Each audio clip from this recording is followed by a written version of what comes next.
muri umwaka w'ishure w'ibihumbi 2025 ushira 2026 umwaka wa gatandatu bazotangura kwiga inyigisho shasha zihinyanyuye. Vyabaye ngombwa rero yuko abigisha bo mu mwaka wa gatandatu babanza gukarihirizwa ubwenge kugira ngo bamenyeshwe ivyo vyigwa bishasha bazokwigisha, hanyuma babigishe nabo n'ingene bazovyigisha, gutyo umwaka w'ishure uzutangure biteguye bashobora gutanga ivyigwa atangorane. Ibitabo bazokoresha muri izi nyigisho biza vyarashitse, vyahawe abo bigisha bari muri izo nyigisho, mbere basubiye inyuma bazogenda babijanye kugira ngo dutangura umwaka bace batangura kwigisha atangorane bafise. Ni muri ya ntumbero yo guhinyanyura inyigisho dusanzwe dutanga, aho programa zo mu mwaka wa gatandatu zahinyanyuwe. Vyaciye rero biba ngombwa yuko abigisha babanza gukarihiriza ubwenge kuri izo programa shasha tuzotangura kwigisha dutangura umwaka w'ishure w'ibihumbi 2025 ushira 2026. Indinganizo novuga shasha y'inyigisho haba mu mashure novuga shingiro n'amashure y'inyuma y'ishure shingiro, turategekanije naho nyene kubihinyanyura, ariko nkuko mwagiye murabikurikirana harabanje harakorwa ivyirwa, hanyuma ivyo vyirwa birerekana impinyanyuro twokora. Izo mpinyanyuro rero twarazishikirije muri leta, bizosaba yuko muri leta tubanza tukabirabira hamwe tukaraba koko ivyiza ico cigwa kiza kizana tukagikorerako, hanyuma nkumbure ivyo ico cigwa coba carashize imbere bidakenewe bikavamwo. Muri kino gihe rero ko ico cegeranyo kitarigwa muri leta, novuga yuko izi mpinyanyuro turiko turakora ntizizofatira kuri ico cigwa, ariko izi mpinyanyuro turiko turagira z'ama program zituma ka kanovera turondera kiyongera mu vyo turiko turigisha, mu kurindira ko nizo zindi mpinyanyuro zizoshobora kuza. Ntituriko tugomba kugaruka ku nyigisho za kera, ahubwo turahinyanyura inyigisho dusanzwe dufise ubu kugira ngo ziduza kanovera kurusha ako twari dufise. Ariko rero sukuvuga yuko duca tuva kuri ibi tukagaruka kuri imwe vya kera, kuko no muri intunganyo shasha burya murabizi harimwo vyiza harimwo nagahaze.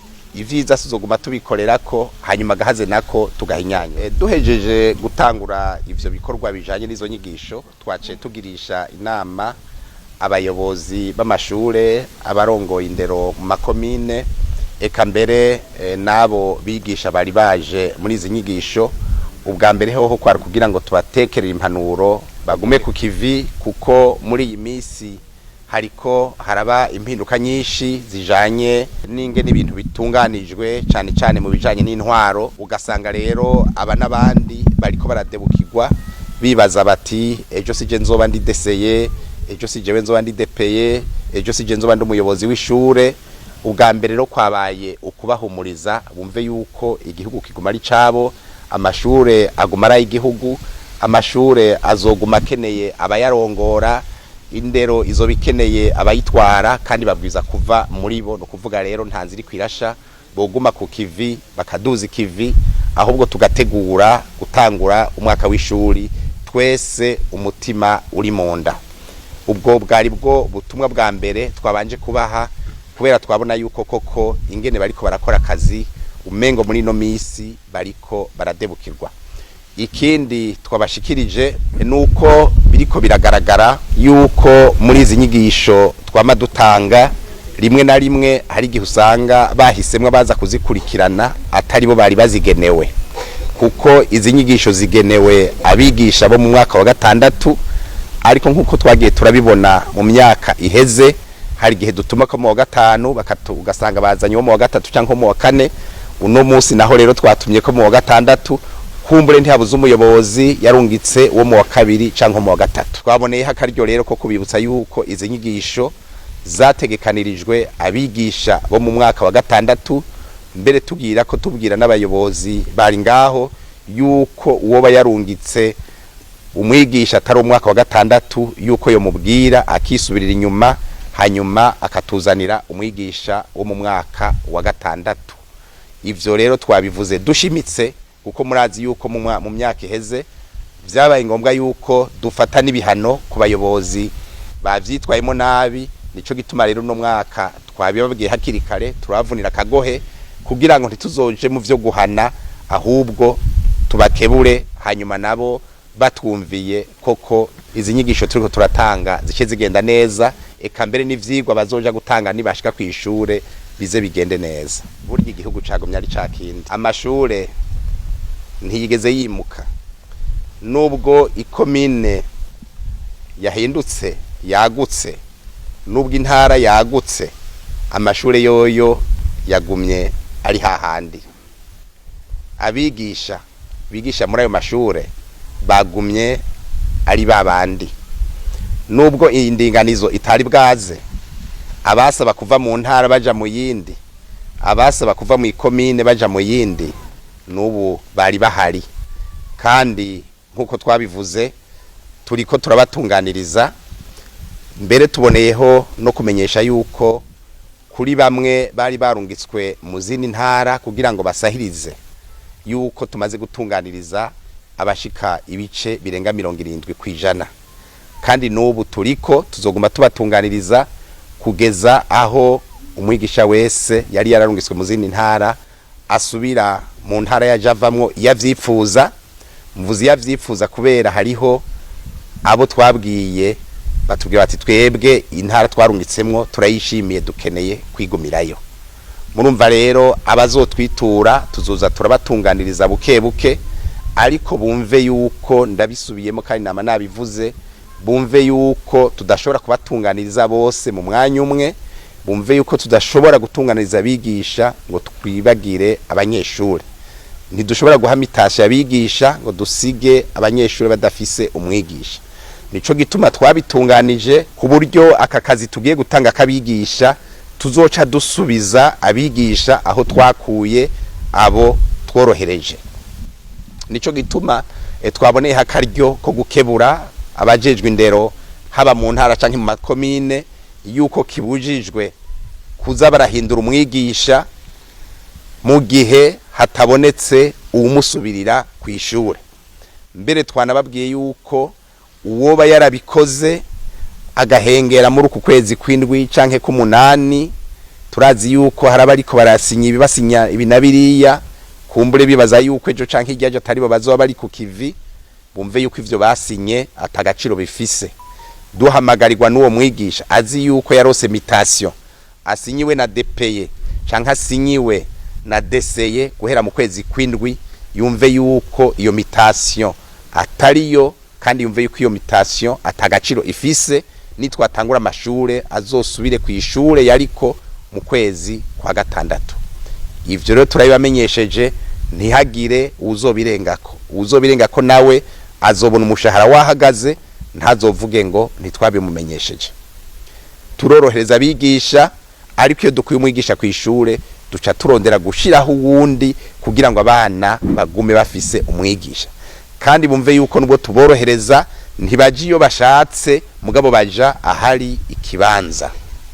Bumve rero yuko ico tugikorera ko kugira ngo dukingire inyungu z'umwigisha, ariko kandi dukingire n'inyungu z'umunyeshuri. Ko tuvuye kuguruza ivyo bikorwa twaciye tugira izindi ngendo, aho twaciye kw'ishure yigisha imyuga twita CFP Rumonge, kugira ngo turabe koko ingene bariko baritegura kwakira ibisata bishasha, kuko ngaha kuri ishure ya CFP Rumonge hariho igisata gishasha, mbere novuga ko ari gishasha mu Burundi, kije kwigisha guhingura inshato. Rero ico gisata tuzogishiraho dufashwe mu mugongo na projet yitwa Passage, isanzwe ironka uburyo buvuye mu kigega c'isi yose Banque Mondiale. Rero twazananye n'abajejwe uwo mugambi Passage kugira ngo barabe koko yuko ahazoja inyubakwa, ahazoja ivyo bikoresho vyo guhingura ishato yuko koko hariho. Rero twasanze ico kibanza kuri CFP Rumonge kihari, nubwo hari abashaka kucigarurira.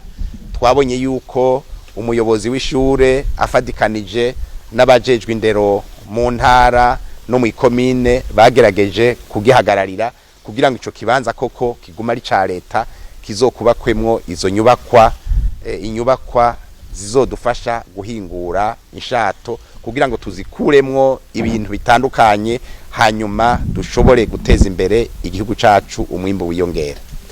Twaciye rero tuvaho turaza ngaha kuri ishuri yitwa Al Maktoum, dusanzwe twaranayugururiye ko umwaka w'ishure mwaka wahera, aho twari twaremeye yuko ishure izociba ishure y'indaro.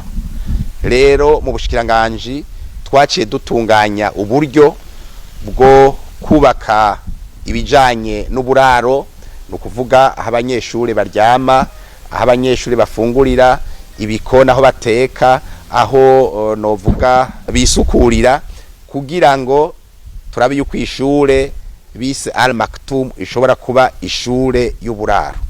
Twabonye rero yuko mu kurindira kw'ivyo bikorwa vy'inyubako bitangura, mbere bizotangura muri uku kwezi nyene, bizokurindira yuko bihera kuko bizomara amezi 3 gusa.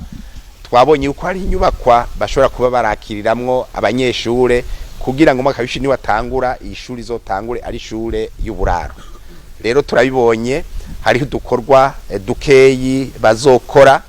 Twumvise yuko ubuyobozi bw'ishure bufadikanije n'abarongoye indero muri komine no mu ntara, eka mbere n'abajeje intwaro muri komine Rumonge batwemereye yuko bagiye kubijamo kugira ngo tutwari dusigaye duhere, hanyuma tuzotanga umwaka w'ishuri koko dushobora kwakira abanyeshure mu ndaro. Niyo twamanika bimwe twita ama orientation, bakazokumva ko harabo twashize kuri iyi shuri Al Maktoum, bazokumve yuko ari ishuri nziza yari ikeneye yuko yoba ishure ifise uburaro. Nico rero catumye dushobora gushika ngaha. Tuvuye ngaha turagendera na kaminuza yo ngaha mu Rumonge. Iyo kaminuza yari yarugawe vy'imfata kibanza kubera hariho utuntu tutari tumeze neza. Ubu rero duca tuyigendera, hanyuma turabe koko yuko ivyo batubwiye ari vyo, kuko bariko barasaba gusubira kugurura. Mbere n'umugwi w'igihugu jeje kurama kaminuza waramaze kubona yuko umengo twobugururira, ariko vyabaye ngombwa yuko tuhishikira kugira ngo turabe koko yuko bitunganije, yuko inyigisho nabo bazotanga zizoba ari inyigisho za kanovera. Murumva rero uru rugendo twagize uno munsi muri komine Rumonge rwabaye urugendo rurimwo ibikorwa vyinshi. Ni muri ya ntumbero yuko tugwiza kuja ku kivi kugira ngo dushobore gushika kuri yambona kazoza y'igihugu cifashe muri 2040, igihugu giteye imbere muri 2060.